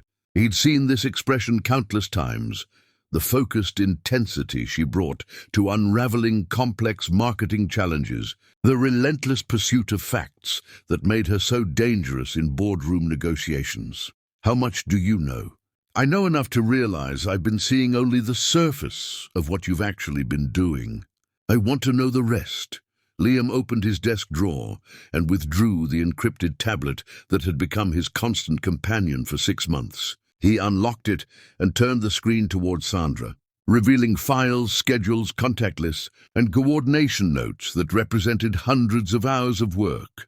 Project Restoration, Sandra read aloud. You gave it a code name. I gave it the attention it deserved. Your healing became my primary focus. Sandra took the tablet and began scrolling through the files, her expression shifting from surprise to amazement as she grasped the scope of what Liam had orchestrated. Her marketing background helped her recognize the sophisticated structure behind what she'd experienced as seamless medical care. You've been coordinating with 12 specialists across 4 countries. You've spent, Liam, the financial investment alone must be staggering. She continued reading, discovering details that revealed the depth of his commitment. Custom pharmaceutical compounds developed specifically for her case. Research funding provided to experimental treatment programs. A network of medical professionals who'd essentially become her personal healthcare consortium. Money well spent. You turned my medical care into a military operation. I turned your medical care into a coordinated effort by the best minds available. Most patients get whatever specialist they can access locally. You got customized treatment by experts who normally never collaborate. Sandra continued reading, discovering details that humbled her understanding of what love could look like in practice. She found evidence of round-the-clock coordination, emergency protocols for potential complications, even backup treatment plans in case primary approaches failed. You've had teams of people working exclusively on my case. You've been funding research into treatments that don't even exist yet. I've been using every resource at my disposal to give you the best possible chance of getting your life back. Why didn't you tell me? Because you needed to focus on healing, not on managing the logistics of healing. And because, Liam paused, choosing his words carefully, because I needed you to want to get better for yourself, not because you felt obligated to justify my investment. Sandra set down the tablet and looked at her husband with new eyes. The man she'd lived with for 6 years, who she thought she knew completely, had been conducting a shadow campaign of such sophistication that it humbled every business strategy she'd ever developed. The scope was breathtaking. She found records of video conferences with specialists at 3 a.m. to accommodate time zone differences, documentation of pharmaceutical research he'd commissioned, travel arrangements for flying in equipment and experts from around the world, a level of coordination that would have challenged Fortune 500 companies with entire departments devoted to project management. When did you sleep? When did you handle your actual job? When did you have time for anything except managing my recovery? Majid, I made time for what mattered most. Liam, you've essentially put your entire life on hold to fight a battle I thought I was fighting alone. You were never fighting alone. You were fighting the medical battle. I was fighting everything else, the research, the coordination, the logistics, the financial planning, the strategic oversight. Sandra felt something profound shifting in her understanding of their relationship. For 3 years, she'd seen herself as the weak link, the broken component that was dragging down their partnership. But looking at the evidence of Liam's campaign, she realized she'd been wrong about who she was in their marriage. "I haven't been a burden," she said slowly. "I've been a cause worth fighting for. You've been the most important cause I'll ever fight for." Sandra moved around the desk to stand beside Liam's chair, her hand settling on his shoulder. She could feel the tension he'd been carrying, the physical toll of months spent managing such an intensive campaign while maintaining the appearance of normal business operations. "I have a confession too," she said quietly. "I knew. Not the details, not the scope, but I knew you were doing more than you were telling me." Liam looked up at her with surprise. Those perfectly timed appointments didn't happen by accident. The specialists who seemed to know things about my case they shouldn't have known. The medications that arrived exactly when Dr. Morrison mentioned them. The way every piece of equipment we needed somehow appeared exactly when we needed it. Sandra's smile carried gratitude and something deeper, recognition of partnership that operated on levels she was only beginning to understand. "I knew you were orchestrating something remarkable, and I let you think I didn't notice because I understood you needed to do it. Just like you let me maintain my dignity by not telling me exactly how much you were managing behind the scenes. You knew. I knew you loved me enough to move mountains. I just didn't realize you'd actually moved so many of them." Sandra gestured toward the tablet, where evidence of his extraordinary effort was laid out in meticulous detail. "This represents more work than most people put into their entire careers. You managed a global medical consortium while running a billion-dollar company, and somehow made it all look effortless." It wasn't effortless. It was necessary. Necessary and impossible, yet you made it happen. Do you realize what kind of person that makes you? Liam shook his head, uncomfortable with praise for what he considered simply doing what any husband would do for the woman he loved. "It makes you the kind of person who doesn't accept defeat. The kind of person who sees impossible situations as problems to be solved, rather than realities to be endured. The kind of person I fell in love with 6 years ago, and somehow love even more deeply now." They stood together in the quiet of his study, surrounded by evidence of the campaign that had reclaimed Sandra's health, and in the process, revealed depths of partnership neither had fully understood before. "What happens now?" Sandra asked. "Do we go back to normal? Do we pretend the last 6 months were just an interruption in our regular life? We go forward. As the people we've become through this experience, and who have we become?" Liam considered the question seriously. "We've become people who know what we're capable of when everything is at stake. We've become partners who trust each other to handle whatever part of a crisis we're best equipped for. We've become people who don't give up on each other," Sandra added. "We always were those people. We just proved it to ourselves." Sandra leaned down and kissed her husband's forehead, a gesture of gratitude and recognition. "I love you for everything you did," she said. "But mostly I love you for understanding that I needed to be strong enough to heal, not rescued from having to heal.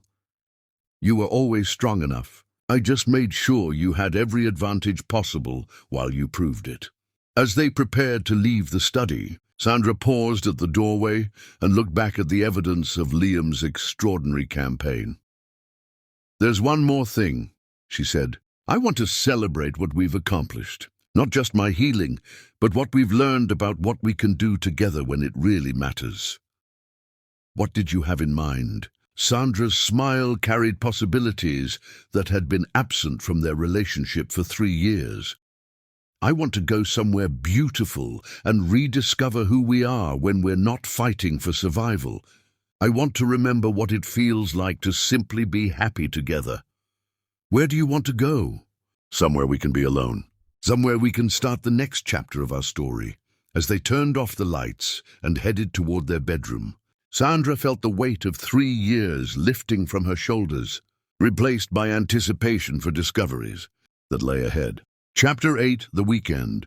Escape. Some moments are too precious for ordinary places. Sandra had chosen the location with the same strategic precision she applied to marketing campaigns. But this time, the goal wasn't capturing market share. It was capturing the possibility of rebuilding intimacy that had been dormant for 3 years. The cabin sat on 50 private acres in the Catskill Mountains, accessible only by a winding dirt road that seemed designed to leave the ordinary world behind. Floor-to-ceiling windows offered panoramic views of rolling hills painted in the deep greens of late spring, while the interior combined rustic charm with sophisticated comfort. Sandra had researched dozens of properties before settling on this one. It needed to be isolated enough for complete privacy, beautiful enough to inspire romance, and luxurious enough to match the significance of what they were attempting to reclaim. But more than that, it needed to feel like neutral territory, not their penthouse with its careful boundaries and medical accommodations, but a space where they could rediscover each other without the weight of recent history. "How did you find this place?" Liam asked as they carried their bags from the car. "Research. The same way I find everything else I need." Sandra had spent weeks identifying the perfect location, reading reviews, studying photographs, even having her assistant conduct a virtual tour to ensure every detail met her exacting standards. This weekend represented more than a romantic getaway. It was the culmination of months of healing, the first real test of whether their marriage could reclaim its complete intimacy. The drive from Manhattan had taken 3 hours, but Sandra felt like they'd traveled much further. Without the constant buzz of city energy and professional demands, she could focus entirely on the man beside her and the careful hope building between them. During the drive, they talked about everything except what they both knew this weekend represented. Safe topics, business developments, mutual friends, books they'd been reading. But Sandra had caught Liam glancing at her during quiet moments, his expression carrying the same mixture of anticipation and uncertainty she felt building in her own chest. "No phones this weekend," she announced, powering down her device with theatrical finality. "No email, no business calls, no outside world. Just us." Liam followed her example, silencing the technology that normally commanded his constant attention. "David knows not to contact me unless Manhattan is literally burning. Even then, he can handle it." The cabin's interior exceeded even Sandra's expectations. The main room featured a stone fireplace, large enough to heat the entire space, surrounded by furniture that invited relaxation. Rich leather sofas faced windows that framed the mountain landscape like living artwork. The kitchen was equipped for serious cooking, with professional-grade appliances and a wine collection that suggested the owner understood the importance of proper accompaniment to romantic evenings. But most importantly, every detail spoke to intimacy, from the wine collection Sandra had arranged to be stocked in advance, to the flowers she'd had delivered that morning, to the playlist streaming softly through concealed speakers. She'd chosen music from their early relationship, songs that had been the soundtrack to their courtship and early marriage. "You've planned this very thoroughly," Liam observed, recognizing the hallmarks of Sandra's organizational style. "I've planned the setting. What happens in the setting is up to us." Sandra moved to the kitchen and withdrew a bottle of wine she'd selected specifically for this moment. A Bordeaux they'd shared on their honeymoon, back when their future seemed unlimited and their love felt capable of conquering any obstacle. She'd searched for months to find the exact vintage, determined that every detail should carry meaning. "I thought we should start with something familiar," she said, offering Liam the corkscrew. As he opened the wine, Sandra stood at the window watching late afternoon shadows stretch across the valley. For the first time in 3 years, She felt genuinely excited about spending unstructured time with her husband, not managing symptoms, not navigating careful boundaries, not pretending everything was normal, while fighting private battles, just being together because they wanted to be. The afternoon light streaming through the windows turned everything golden. Liam's profile as he worked with the wine, the rich wood of the furniture, the landscape outside that seemed to stretch endlessly toward horizons that promised new beginnings. Sandra felt like she was seeing beauty again after years of being too focused on pain to notice the world around her. "To new chapters," Liam said, offering her a glass. "To remembering why we wrote the first chapters," Sandra countered. They settled on the couch facing the windows, the wine warming them as much as the late sunlight streaming through the glass. Sandra tucked her legs beneath her and turned to study Liam's profile as he watched the mountain landscape. Even in casual clothes, jeans and a sweater that made him look younger than his 35 years, he radiated the quiet strength that had first attracted her. "What are you thinking about?" she asked. "How long it's been since we've had time like this. Unscheduled time where we don't have to be anywhere or manage anything. 3 years, 4 months, and 16 days, Sandra said without hesitation. Liam turned to look at her with surprise. "That's how long it's been since we spent a weekend together without my condition being part of the agenda. I know because I've been counting. And now we're here, and I'm not in pain, and you're not worried about me being in pain, and we can just be ourselves."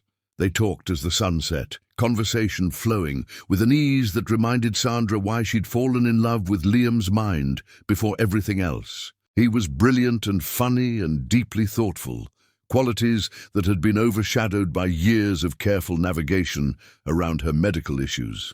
She found herself laughing, really laughing, for the first time in months, the sound filling the cabin with life. Sandra prepared dinner while Liam built a fire, both of them moving with domestic harmony that felt simultaneously familiar and rediscovered. The simple pleasure of cooking together, of sharing tasks without medical calculations, felt like reclaiming territory they'd lost without realizing how much they'd missed it. She'd chosen the menu carefully, dishes they'd enjoyed during their early relationship, foods that held good memories, but weren't so elaborate as to require all her attention. She wanted to focus on Liam, on conversation, on rediscovering the easy partnership that had once been second nature. Over dinner, they talked about everything except the journey that had brought them here. Sandra shared new ideas for expanding her marketing firm internationally. Liam described acquisition opportunities he was considering. They debated books they'd been reading, movies they wanted to see, places they might travel, normal couple conversations, simple pleasures that had been casualties of their medical crisis. "I'd forgotten how much I enjoy talking with you," Sandra said over dessert. "Really talking, not just coordinating schedules and managing logistics. We're good at talking together, always have been. We're good at a lot of things together." The comment hung in the air between them, loaded with implications they were both aware of, but neither quite ready to address directly. As they finished cleaning up, Sandra felt nervousness mixing with anticipation in her chest. The evening was approaching the moment she'd been planning for, hoping for, and simultaneously fearing for months. "Sandra," Liam said quietly, seeming to read her thoughts. "We don't have to—" "Yes, we do," she interrupted. "Not because we have to prove anything or meet any expectations, but because I want to, because I've wanted to for 3 years, and now I finally can." She moved closer to where he stood by the kitchen counter, close enough to see the flecks of silver in his grey eyes, close enough to remember exactly why his proximity had always affected her so profoundly. "I'm nervous," she admitted. "It's been so long, and what if— Then we'll figure it out. The same way we've figured out everything else." Liam's hands settled on her waist, a gesture so natural and yet so significant after years of careful physical boundaries. "We have all night, and all tomorrow, and all the time we need," he continued. No pressure, no expectations, no agenda, except being together in whatever way feels right. Sandra leaned into his touch, marveling at how perfectly she fit against him, how natural it felt to share space without calculation or accommodation. "I love you," she said, the words carrying weight accumulated over 3 years of careful distance. "I love you too, all of you, always." As they moved toward the bedroom, Sandra felt like she was walking toward a door that had been locked for years and was finally opening again, not just to physical intimacy, but to the complete partnership they'd built their marriage on. The mountain night settled around the cabin like a protective embrace, offering them privacy and time to rediscover what they thought might be lost forever. Sandra paused at the bedroom doorway and looked back at Liam, seeing in his expression the same mixture of love, desire, and careful hope she felt building in her own chest. "Are you ready for this?" she asked. "I've been ready for 3 years," he replied. "But only if you are." Sandra took his hand and led him into the room where they would finally reclaim the complete intimacy that had been the foundation of their love story from the very beginning. Chapter 9. The Reunion of Souls. True intimacy isn't about bodies, it's about souls recognizing their home. The bedroom was bathed in soft lamplight and moonshine filtering through windows that framed the mountain landscape like a painting. Sandra stood beside the bed, her heart racing with an anticipation she hadn't felt in 3 years, mixed with nervousness about whether her body would remember how to respond to desire instead of pain. The room itself seemed designed for this moment. Rustic wooden beams overhead, a stone accent wall that caught and reflected the warm light, and windows that offered complete privacy while connecting them to the natural world beyond. The bed was positioned to take advantage of both the mountain views and the fireplace visible through the open doorway, creating an atmosphere of intimacy surrounded by beauty. Liam approached slowly, his grey eyes holding hers with the kind of intensity that had first captured her attention at that conference years ago. But this intensity was different, deeper, tempered by everything they'd endured together, enriched by the knowledge of what they'd almost lost and what they were now reclaiming.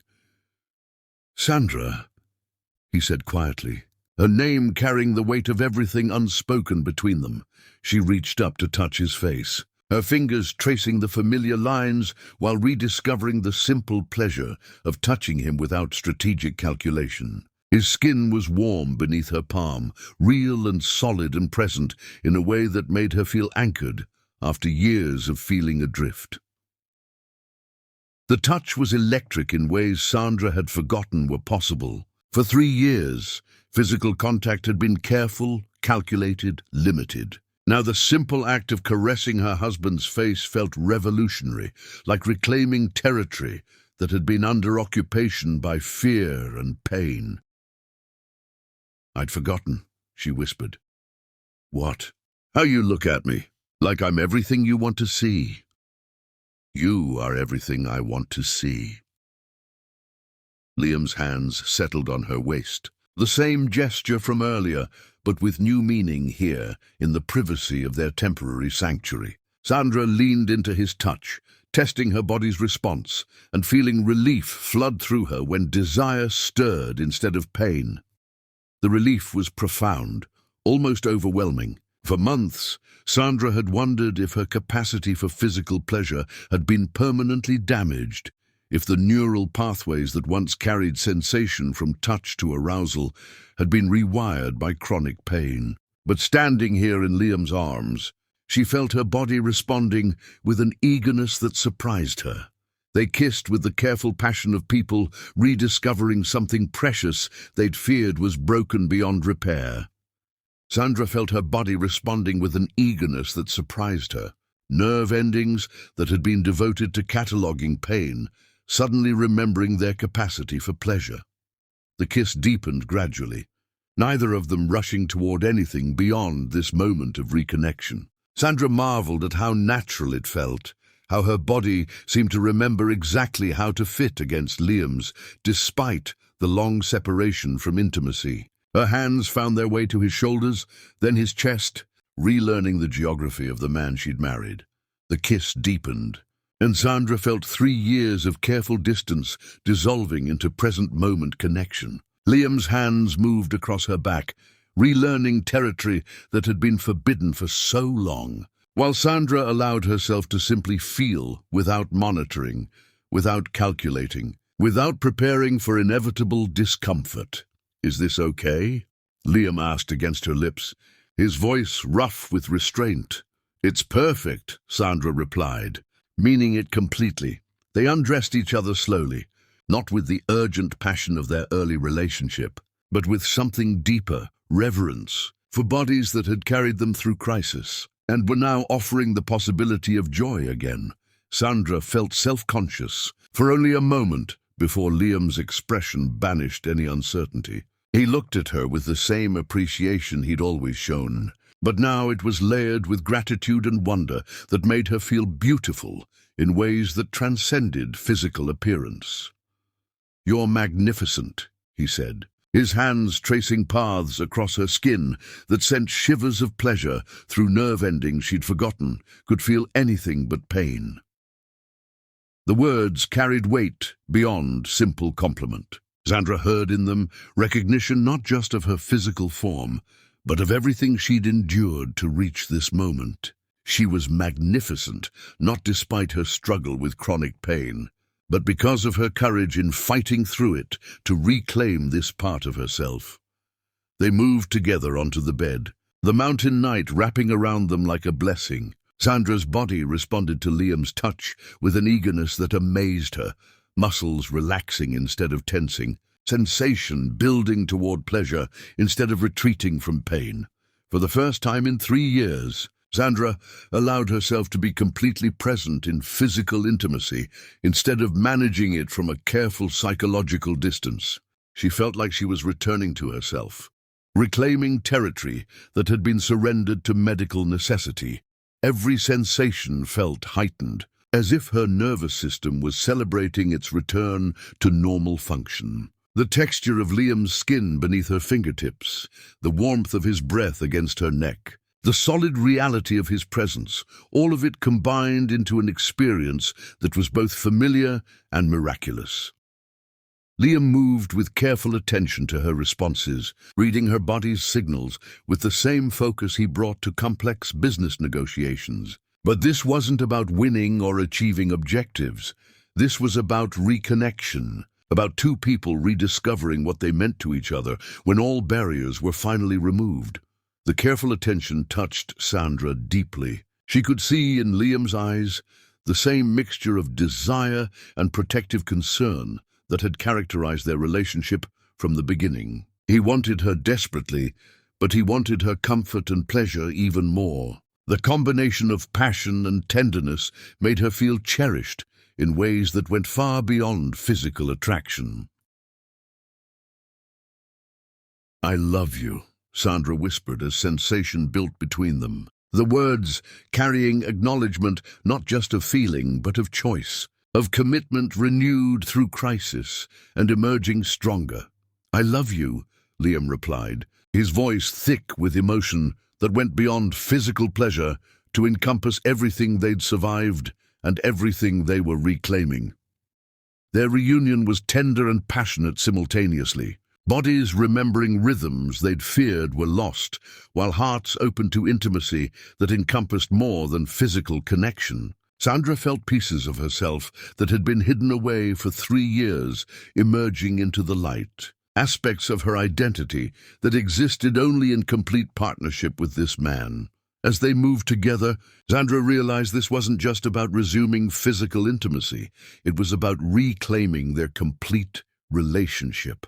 The intellectual partnership, the emotional support, the shared dreams, the simple pleasure of being together because they chose each other every day.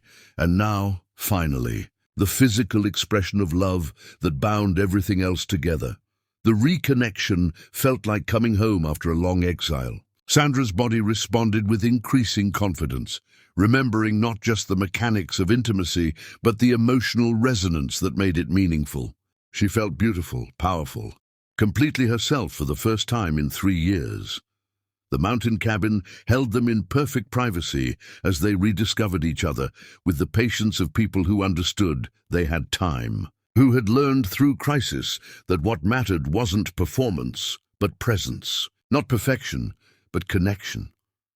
Sandra felt her body building toward sensations she'd almost forgotten were possible. Pleasure that existed without the shadow of anticipated pain. Intimacy that felt like coming home after a long journey through foreign territory.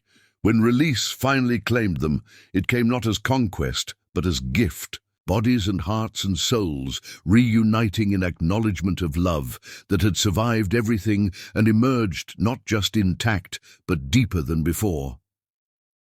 The climax was profound in ways that transcended physical satisfaction. For Sandra, it represented the final victory over the condition that had tried to steal this fundamental part of her identity. For both of them, it was confirmation that their love was indeed stronger than any obstacle they might face.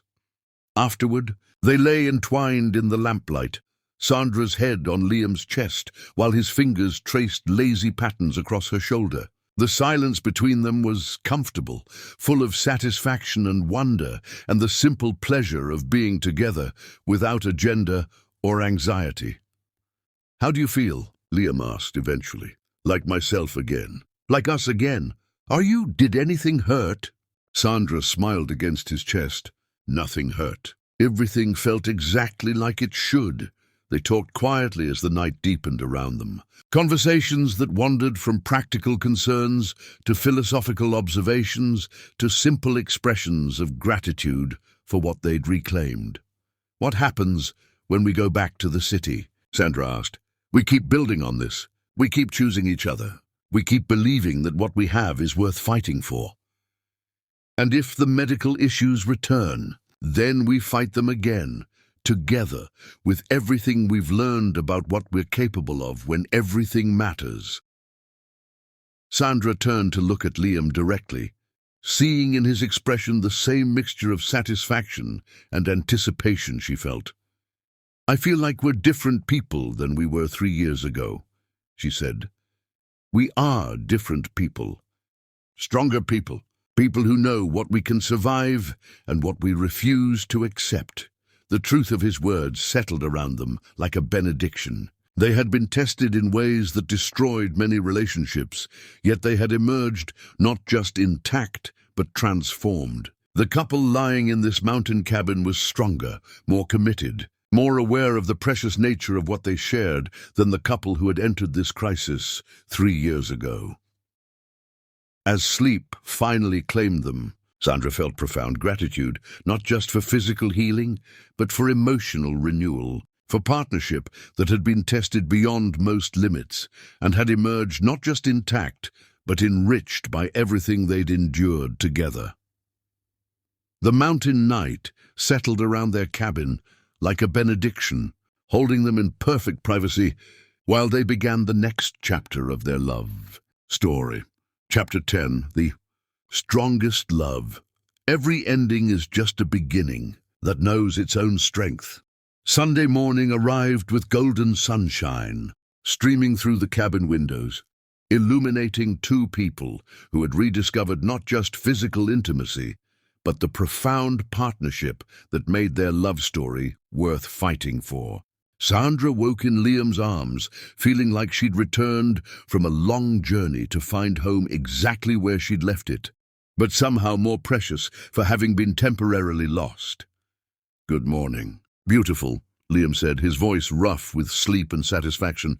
"Good morning, handsome," Sandra replied, marveling at how natural it felt to wake up tangled together instead of carefully positioned to avoid triggering her pain. The morning light painted everything in shades of gold and amber, turning their intertwined bodies into living sculpture. Sandra felt a profound sense of completion, as if pieces of herself that had been scattered by years of medical crisis had finally been gathered back together. She was whole again, not just physically, but emotionally and spiritually renewed in ways she was still discovering. They lay quietly for several minutes, neither wanting to disturb the perfect contentment that surrounded them like warm light. Sandra felt profoundly different than she had just 2 days earlier. Not just physically healed, but emotionally and spiritually renewed in ways she was still discovering. The silence was full rather than empty, charged with the kind of intimate peace that comes only after profound reconnection. Sandra could feel Liam's heartbeat beneath her cheek, steady and strong, a rhythm that had become the soundtrack to her healing. His breathing was deep and relaxed, suggesting the kind of rest he hadn't experienced in years. "Last night was," she began, then stopped, searching for words adequate to describe the experience of reclaiming something she'd feared was lost forever. "Perfect," Liam finished. "It was perfect because it was us. All of us, finally together again."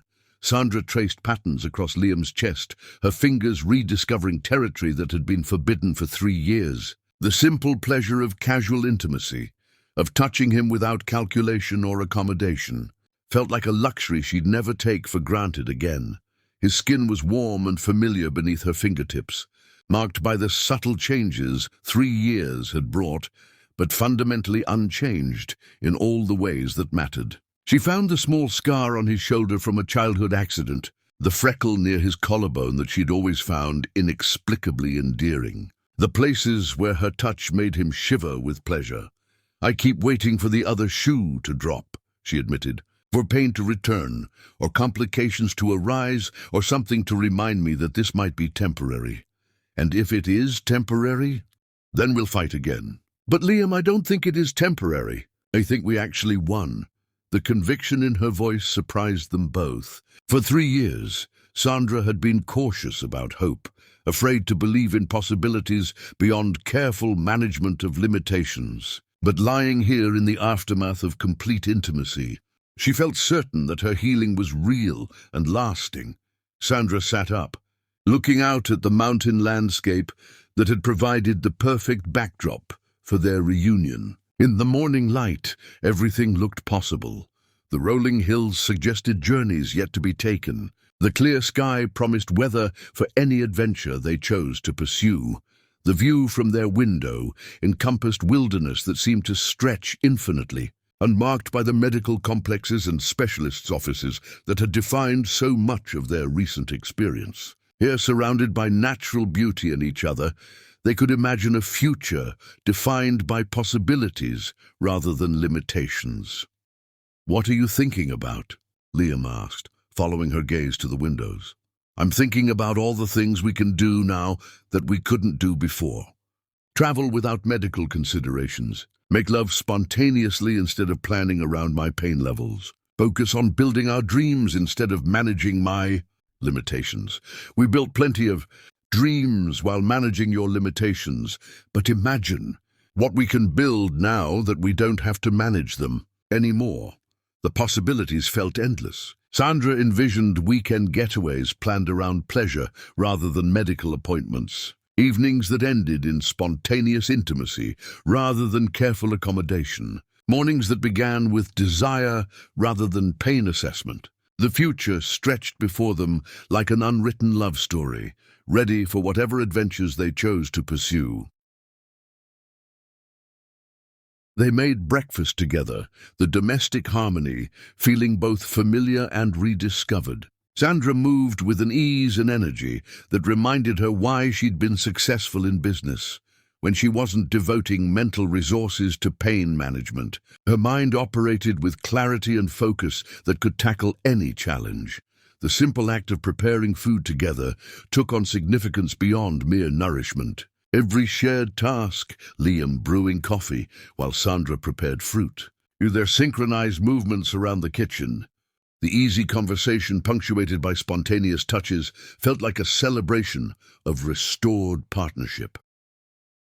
Over coffee, they talked about practical matters, returning to work, resuming normal schedules, explaining Sandra's improved condition to friends and family who'd watched her struggle for 3 years. But beneath the logistical discussions ran a current of excitement about returning to New York as people transformed by their experience.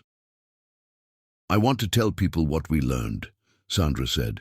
"Not the medical details, but the relationship lessons. How we supported each other through crisis. How you can fight for someone without trying to rescue them. How love looks different during emergencies, but doesn't become less powerful.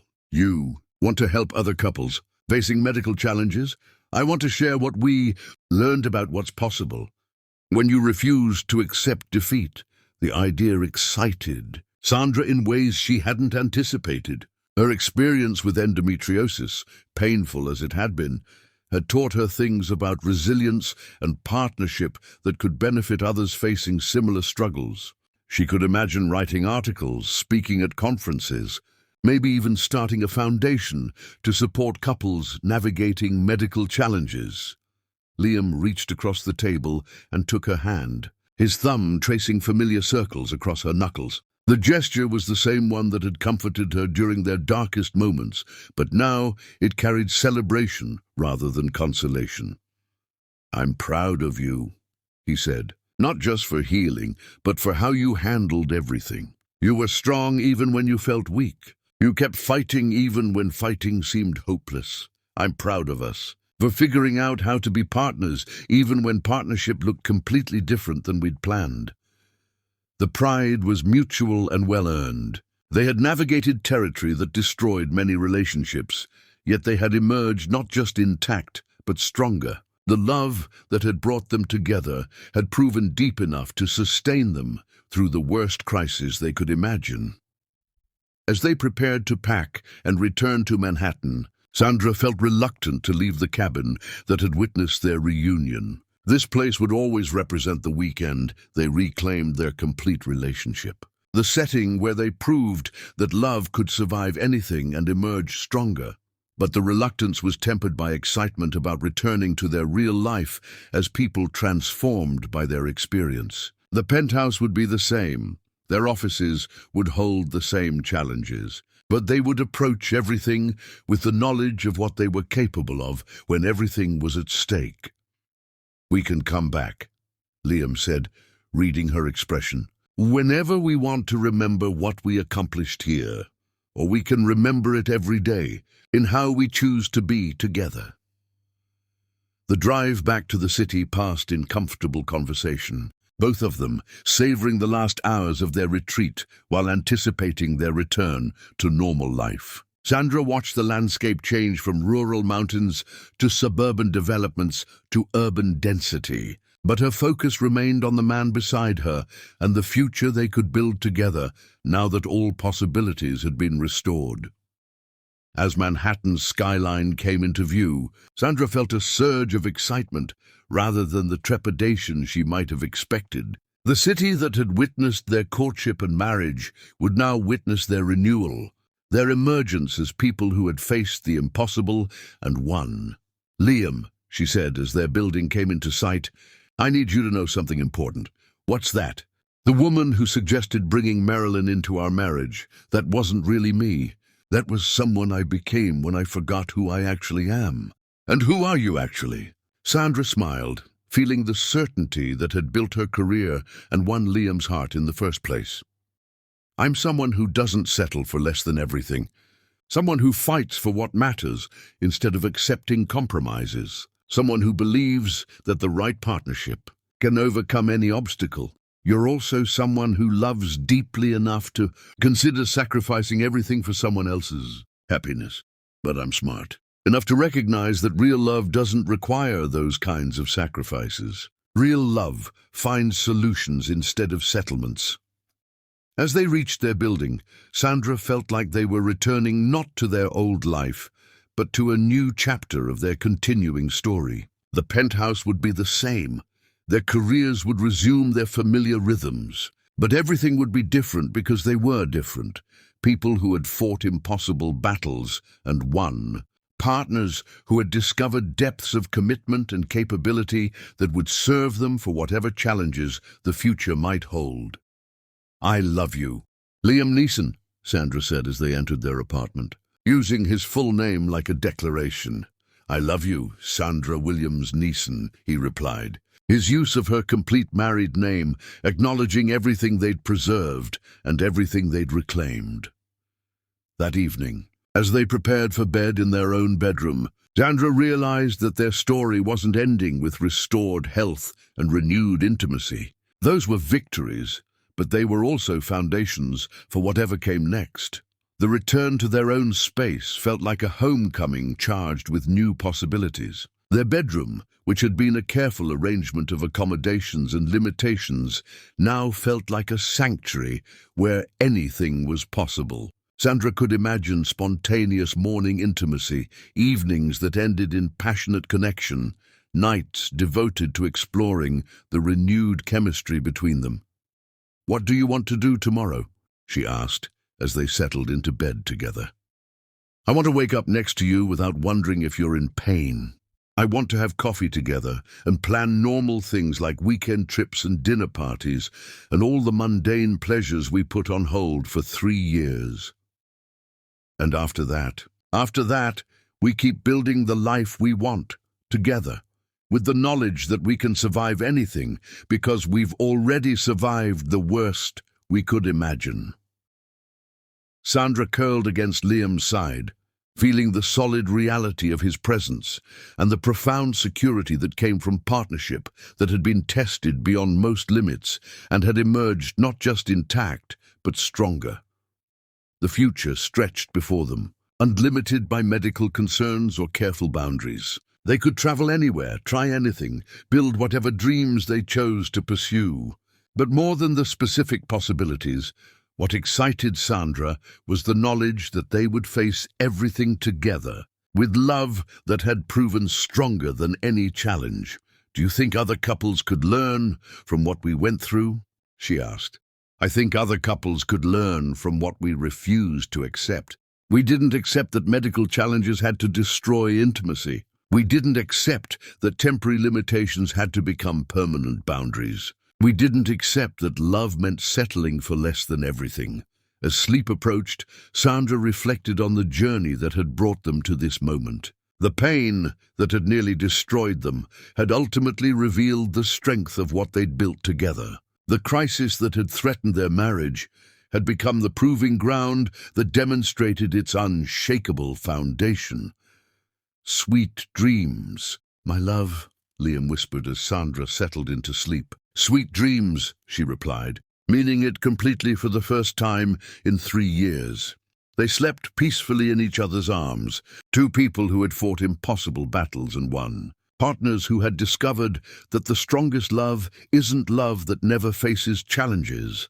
It's love that faces every challenge and refuses to be defeated. Their story continued, not with the desperate hope of people trying to survive crisis, but with the confident joy of people who knew they could overcome anything because they'd already proven what they were capable of when everything that mattered was at stake. Outside their windows, Manhattan pulsed with its endless energy, the city that had witnessed their courtship, their marriage, their crisis, and their victory. Inside their bedroom, Sandra and Liam began the next chapter of their love story with hearts full of gratitude for what they'd preserved and excitement for what they would build together in all the years ahead. Love had won, not through avoiding difficulty, but through refusing to be defeated by it. And that, Sandra thought as sleep finally claimed her, was the strongest foundation any relationship could ask for.